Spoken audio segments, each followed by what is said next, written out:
Alors à Raimont, c'est avant tout une aventure humaine et tout a été possible uniquement grâce à l'engagement des êtres humains qui ont fait cette entreprise, les hommes et les femmes qui ont collaboré au succès de cette entreprise, nos collaborateurs, nos clients, nos dirigeants, des partenaires comme par exemple nos banquiers ou nos fournisseurs.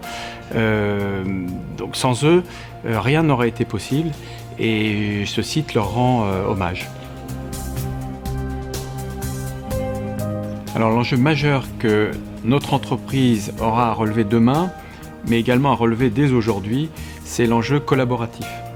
C'est d'ailleurs l'enjeu que je pense toute la planète doit relever, compte tenu des changements très importants qui s'opèrent dans ce monde, les changements climatiques, une population qui augmente beaucoup en peu de temps, des évolutions technologiques très importantes, la raréfaction des ressources de la planète, etc. Donc l'être humain est, je pense, dans le monde entier confronté à cet enjeu de collaboration, parce que je crois que plus personne ne peut travailler de manière isolée, séparée, chacun dans son coin.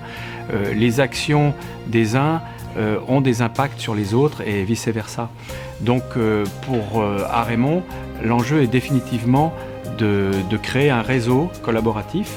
C'est aussi un enjeu qui nous permettrait d'avoir, si on le réussit, nous permettrait d'avoir une organisation plus agile, plus réactive, voire plus proactive dans certains cas. Dans un monde qui change beaucoup, c'est très important, ça compte. Bien sûr, la difficulté, c'est pour permettre de réussir cet enjeu, c'est de créer un nouvel état d'esprit.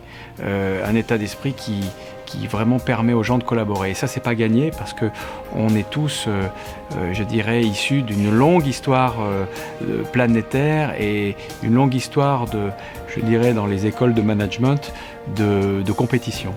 Et là, on ne parle plus de compétition, on parle de collaboration, on parle de co-création, on parle vraiment de coopération, de solidarité. C'est une grosse différence. Pour développer un nouvel état d'esprit,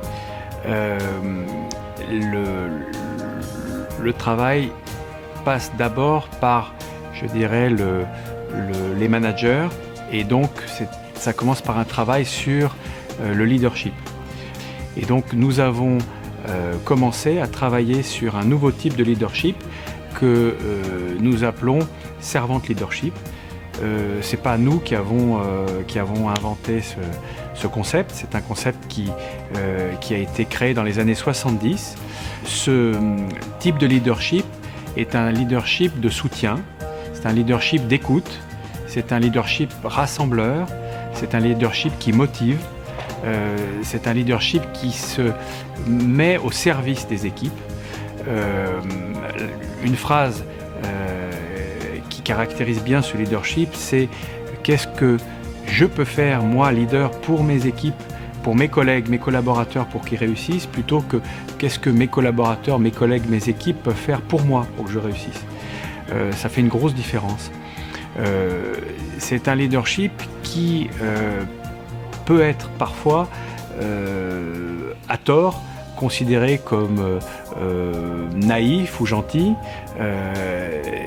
C'est totalement le contraire, c'est un leadership exigeant qui libère les talents et des talents motivés, engagés, libérés et des talents qui collaborent finissent par faire des choses incroyables jusqu'à déplacer des montagnes. Ces 150 ans, pour moi, c'est pas bien sûr la fin d'une longue histoire, c'est au contraire le début, c'est le commencement d'une nouvelle aventure.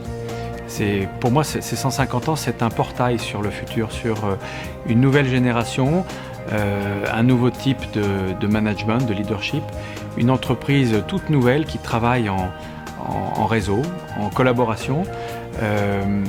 C'est pour moi le début d'une aventure humaine très enthousiasmante je pense qu'on est en train de s'engager vers la création d'une entreprise meilleure. Les êtres humains sont en quête de sens aujourd'hui. Je pense que notre entreprise se doit être porteuse de sens. Et je tiens encore chaleureusement à remercier à nouveau les hommes et les femmes qui œuvrent au sein de Arémont pour mener à bien cette belle aventure, et également tous ceux qui nous soutiennent, qui nous aident, nos partenaires, nos associés bien sûr, et nos clients que je ne veux surtout pas oublier. Sans eux on n'est rien.